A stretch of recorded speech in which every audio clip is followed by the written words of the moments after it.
കൊള്ളാം അല്ലേ? സ്ത്രീകളിപ്പോൾ അടിയിലിട്ടുകൊണ്ട് നടക്കുന്ന സാധനമാണ് ചാച്ചൊക്കെ പുറത്തിട്ടുകൊണ്ട് പോകുന്നത്. എങ്ങനെയുണ്ട്? അടിപൊളിയല്ലേ? സാധാരണ സ്ത്രീകൾ ഈ സാധനം അടിയിലിട്ടിട്ട് അതിൻ്റെ പുറമെ ബ്ലൗസ് ഇട്ടിട്ട് അതിൻ്റെ പുറമെയാണ് സാരി എടുക്കാറുള്ളത്. അങ്ങനെയായിരുന്നില്ലേ അല്ലേ? സംശയമൊന്നുമില്ലല്ലോ അല്ലേ?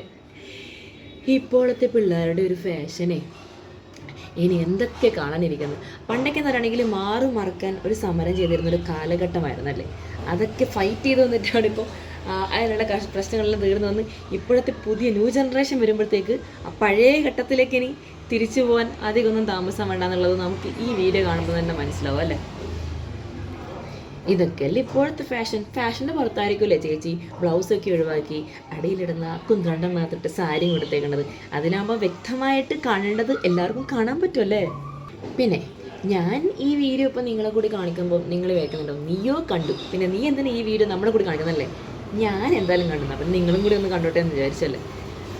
അല്ല, നമ്മളെ കാലത്തിൻ്റെ ഒരു പോക്കേ ഇനിയിപ്പോൾ ആ പഴയ കാലത്തിലേക്ക് പോകാൻ അധികമൊന്നും താമസം വേണ്ട. ഇനിയിപ്പോൾ കുറച്ചുകൂടി കഴിയുമ്പോഴത്തേക്ക് അതെടുത്ത് ട്രെൻഡ് വരും. ആ അടിയിലിടുന്ന സാധനം കൂടി അങ്ങ് ഒഴിവാക്കിയിട്ട് വെറും സാരി മാത്രമായിട്ട് വന്നു കഴിഞ്ഞാലേ പിന്നെ പറയാനൊന്നുമില്ല. ശരിക്കും പറഞ്ഞാലില്ലേ, നമ്മൾ പണ്ടൊക്കെ പറയില്ലേ ഈ മോശം വീഡിയോസ് ഫോട്ടോസ് അങ്ങനെയുള്ള കാര്യങ്ങളൊക്കെ കാണുന്നുണ്ടെങ്കിൽ വല്ല നമ്മളെ എങ്ങനെയാണ് പറയുമതിപ്പോൾ വല്ല സെക്സ് ആപ്പും അത്തരത്തിലുള്ള മോശം ചാനലൊക്കെ പോയിട്ട് നമ്മൾ കാണേണ്ടി വരും. ഇപ്പം പിന്നെ അതിൻ്റെ ഒന്നും ആവശ്യമില്ല. നമ്മളെ സോഷ്യൽ മീഡിയ അങ്ങോട്ട് തുറന്നിട്ടേച്ചാലും മതി, നിരാന്ന് കിടക്കും. എന്ത് വേണം, വെറൈറ്റി ആയിട്ടുള്ള എല്ലാ ഐറ്റംസും ഫ്രീ ആയിട്ട് തന്നെ നമുക്ക് കാണാൻ പറ്റും.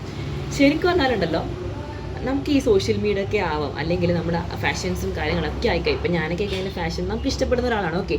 പക്ഷേ അത് അതിര് കടന്ന് പോകരുത് അല്ലേ. ഇപ്പോൾ സത്യം പറഞ്ഞാൽ നമ്മുടെ വളർന്നു വരുന്ന കുട്ടികളുടെ കാര്യം തന്നെ നിങ്ങൾ ആലോചിക്കട്ടെ. അവർ ഏത് സമയത്തും ഫോണിൽ, ഇപ്പോൾ നമ്മളിനി എന്തൊക്കെ കൺട്രോൾ ചെയ്യാൻ ശ്രമിച്ചു കഴിഞ്ഞാലും അവർ ഫോൺ യൂസ് ചെയ്യും അല്ലേ. ഫോൺ കുറച്ച് സമയം ഗെയിംസ് ആയിട്ടും ബാക്കി എന്താ നമ്മൾ വളർന്നു വരുന്ന പിള്ളേർക്ക് ഇപ്പോൾ നമ്മളെക്കാളും അറിവാണ് ഈ ഫോണിലുള്ള എന്തൊക്കെ കാര്യങ്ങളുണ്ടോ അതെല്ലാം അവർക്കറിയാം അല്ലേ. അതില്ലെങ്കിലും അത് വലിയ പ്രശ്നമാണ്.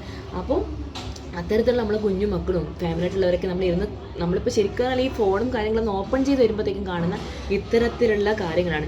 എങ്ങനെയൊക്കെ നമ്മളെ അകത്തോട്ട് ഒളിപ്പിച്ച് വെക്കേണ്ട സാധനങ്ങൾ പുറത്തോട്ടേക്ക് വരുത്തിക്കാം, അതാണ് ശ്രദ്ധിക്കുന്നത്. അങ്ങനെ ചെയ്താൽ മാത്രമേ ഇപ്പോൾ ഫേമസ് ആവാൻ പറ്റത്തുള്ളൂ. അല്ലെ ഫേമസ് ആരും അങ്ങനെ അല്ലാതെ മാന്യമായ രീതിയിൽ വന്ന് വീഡിയോസും കാര്യങ്ങളൊക്കെ ചെയ്യുന്നവർക്ക് ആരാണ് കമൻറ്റ് ചെയ്യുന്നത്, അല്ലെ ആരാണ് ലൈക്ക് ചെയ്യുന്നത്, ആരാണ് അവരെ സപ്പോർട്ട് ചെയ്യുന്നത്? ആരുമില്ല.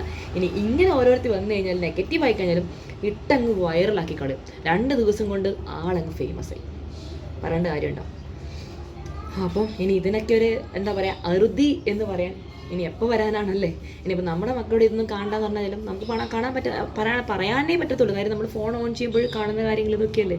അപ്പോൾ നമുക്ക് അതിനെ മറികടക്കാൻ എന്ത് ചെയ്യാൻ പറ്റും? അപ്പോൾ ഇങ്ങനെയുള്ള ഐറ്റങ്ങളെല്ലാം വരുന്ന സമയത്ത് മാക്സിമം അങ്ങ് ബ്ലോക്ക് ചെയ്ത് വിടുക. അപ്പോൾ ആ ചാനലും അല്ലെങ്കിൽ ആ പറഞ്ഞ ആ സാധനം കൊണ്ട് അവൾമാരങ്ങ് കൂട്ടിക്കെട്ടിയിരിക്കുമല്ലോ. അല്ലാതെ വേറെ ഇപ്പം എന്താ ഓപ്ഷൻ ഉള്ളത്?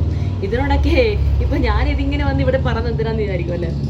വേറെ ഒരു നിവൃത്തിയില്ല. എൻ്റെ സങ്കടം ഞാൻ നിങ്ങളെ കൂടി അറിയിക്കല്ലേ ഇന്ന്. അപ്പോൾ നിങ്ങളുടെ അഭിപ്രായം എന്താണെന്നുള്ളത് ജസ്റ്റ് ഒന്ന് കമൻറ്റ് ചെയ്യണേ. നമുക്ക് അടുത്ത കാണാം.